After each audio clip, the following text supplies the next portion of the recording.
Thank you, Justin, so much for being on the panel this morning. A few people walked out of the panel saying, what was that fight between Denver and Google? And I said, it's not a fight. It's a reality. Denver's making us aware of a challenge that many DMOs deal with. Help us understand what that challenge was and what our message as DMOs to Google might be for next year. Right, just who I want to be in a fight with is Google. And I told Rachel that it was all tongue-in-cheek, really, because we're not saying it's right or it's wrong. We're just trying to figure out how to deal with it because they're making changes that they feel are right for their business model. And the technology, and whether it's search technology or mobile technology, the DMOs just need to learn how to react and respond to it. I was very intrigued to see that Foursquare was on his loser list, and we were just debating that, and it was based on the fact that they're not seeing a growth in their user base, a significant growth, but we've actually had a lot of success with Foursquare, and the reason is that people are checking in, and I think it's a DMO's role to provide insights into the places that they're checking into and what's nearby. So we've created a whole bunch of lists and travel tips, and we've got I think 27,000 followers on Foursquare, and it's doing extraordinarily well for us. Tell me a little bit about what inspired your question and how you felt about the answer that you got. Well, the question was pertaining to geolocation or responsive design, and is there a choice between the two? And I will admit that I don't know if you could do geolocation on a responsive design. You can, great. And I think the problem was it was being presented as one or the other.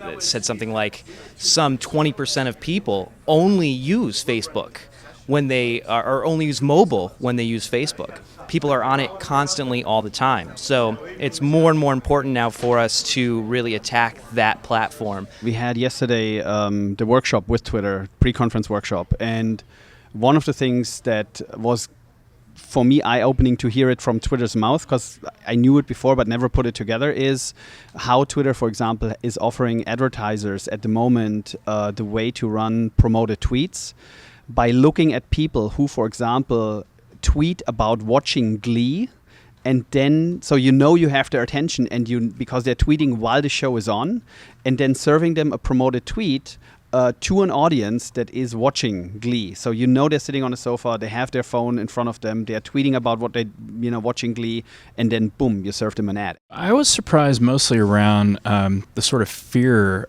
at first with doing any kind of advertising on Facebook. I think that they've done a lot of cool things by making it simpler and objective based, and so I think that it's only a matter of time before marketers sort of are able to catch up with that. You've been here for a couple of hours today. Tell me a little bit about some of your key takeaways so far. So right now I am thinking about video, and I am thinking about Facebook advertising, among many other things. But really I want to get back to the office, talk to the team, and really think about how we can overhaul our video strategy, taking a look at the types of videos we're creating. Are we doing SEO? Are we labeling them correctly? Are they funny enough? Just really making sure that we have the good mix. I mean, we've already been creating a ton of video, and I just want to, as a team, take a look at some of the best practices that I've heard about today and apply them. The online consumer rankings, especially on the attraction side. And I think that the answer I got was that you really need to be paying attention to both of them, because without search engine optimization, you're out of the game to start with. But if you pay for the search engine optimization and your online consumer rankings are not there, then you're really kind of wasting your money as well. So that was a takeaway for me. Convention groups and business travelers versus leisure travelers, and 60% of them are checking in, which was kind of a surprise to me because I always figured the travelers are the ones that are Instagramming and doing all that stuff. So I think even focusing more on the business travelers as well, that's kind of always been an afterthought as far as our visitors. Absolutely. I completely agree. We usually go after the leisure market a little bit more, and we do go after convention business, but when they were talking about the business traveler, I think that just shows that there's another strategy there that we could put together to really target that group, since we know they are so mobile friendly and that they are using their devices probably more than anybody. Give us some failures that have not worked out well when you see there's not enough time, not enough planning, not enough strategy or data to really inform a good campaign. Yeah, I mean, two sort of main components of unsuccessful campaigns tend to be not having enough time to plan and execute. So if you just turn around very quickly and you're like, this is going to be amazing if we just do it, and that's definitely not the case.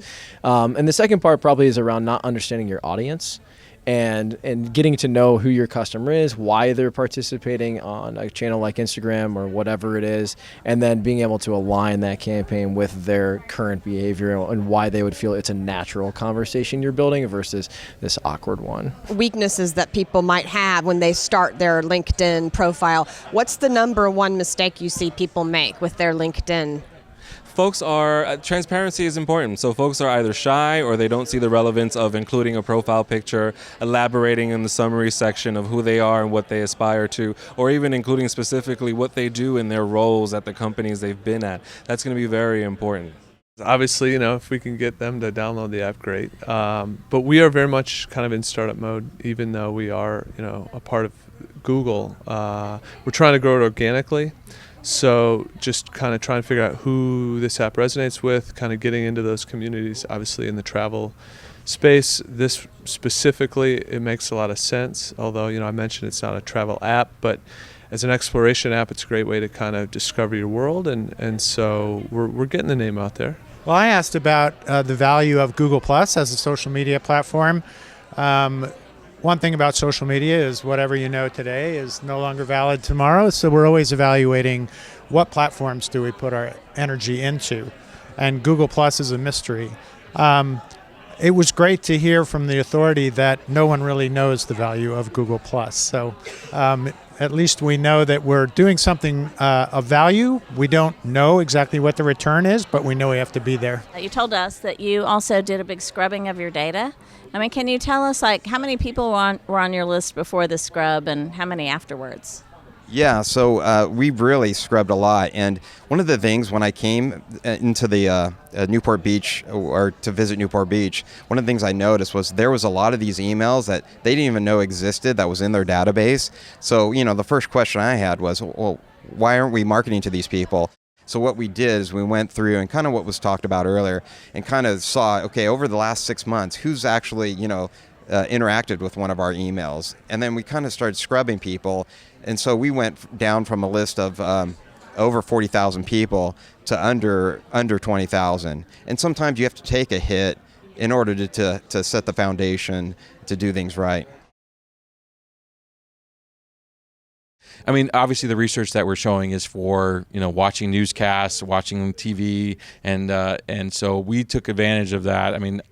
Not knowingly that this is what consumers really want is this live look into who we are. So it gives talking points to meteorologists, and what it does from our side, it validates the destination. And you talked about some economic development impacts in your state that grew and really made you pay attention to some of the other corners of the state. Can you talk a little bit about some of the other destinations you promoted? Sure. One of the other things is the Little Leagues World Series that happens in Williamsport every year. It's an international pool that we have of teams that are traveling to the state of Pennsylvania in order to have an experience while they're there. Williamsport is about 30 to 50 minutes north of Harrisburg. So we developed a campaign around that to drive that, and I believe the anticipated economic impact of that, it was about $40 million for the 4-year period that we have that. What do they like to see? What content do they like to read? And how should we target them? What specific keywords and passion points and likes and interests are they responding with the most? So for instance, one of the things is we found that in South Korea, they love luxury brands. They're very maybe high-end country, or they like to be perceived that way. So that's how they want you to target them. But you compare them to Brazil. In Brazil, they love the top U.S. brands. So they love McDonald's, they love Coca-Cola, and that's what they're really passionate about. We really want to see the same revolution that occurred on the leisure side start to occur on the meetings and convention side. We know that 73% of meeting planners find online advertising the most effective, yet many DMOs still spend the majority of their budget on traditional methods.